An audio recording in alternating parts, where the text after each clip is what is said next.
Ok ngày nayខ្ញុំមានរបស់បើលេងថ្មីបើសម្រាប់បងដែលមានដៃធំស្រឡាញ់មុខធំ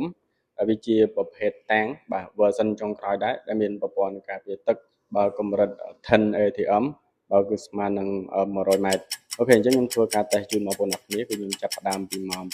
7បាទ30នាទីព្រឹកណាបាទគឺខ្ញុំធ្វើការដាក់បាទនៅក្នុងកែវទឹកនេះបាទអាចមើលការតេស្តបាទក៏បាន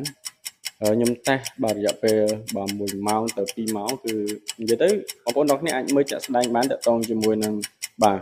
result របស់វាណាបាទខ្ញុំបញ្ឈប់នៅម៉ោង9:22ហើយយើងគិតទៅគឺវាចិត្ត2ម៉ោងបាទខ្វះតែប្រហែលនាទីទេគឺ2ម៉ោងនេះបាទវាល្មមសមគួរហើយបាទអញ្ចឹងខ្ញុំធ្វើការតេស្តបាទឃើញទេនៅពេលដែលយើងដកវាមកវិញគឺឃើញដំណើរការធម្មតានឹងវាជាបាទផលិតផលបាទស្តង់ដារបាទអាមេរិកតែម្ដងបងប្អូនដែលចង់បានប្រព័ន្ធការពារទឹកខ្លាំងហើយស្រឡាញ់បែបមុខធំទាំងបាទកុំភ្លេច MS បាទ GPS បាទទាំង Pro បាទមុខដៃធំនេះអញ្ចឹងបងប្អូនទាំងគ្នាអាចធ្វើការបាទជាវបាននៅក្នុងហាង Main Store ហើយក៏មានតម្លៃពិសេសសម្រាប់បងប្អូនដែលធ្វើការកម្មង់ Pre-order តម្លៃត្រឹមតែ$69ប៉ុណ្ណោះបាទអូខេវីដេអូនឹងមានប៉ុណ្្នឹងទេបាទជួបគ្នានៅវីដេអូក្រោយ Main Store ជំនួយការសុខភាពកីឡានិងស្អាតស៊ីវិល័យ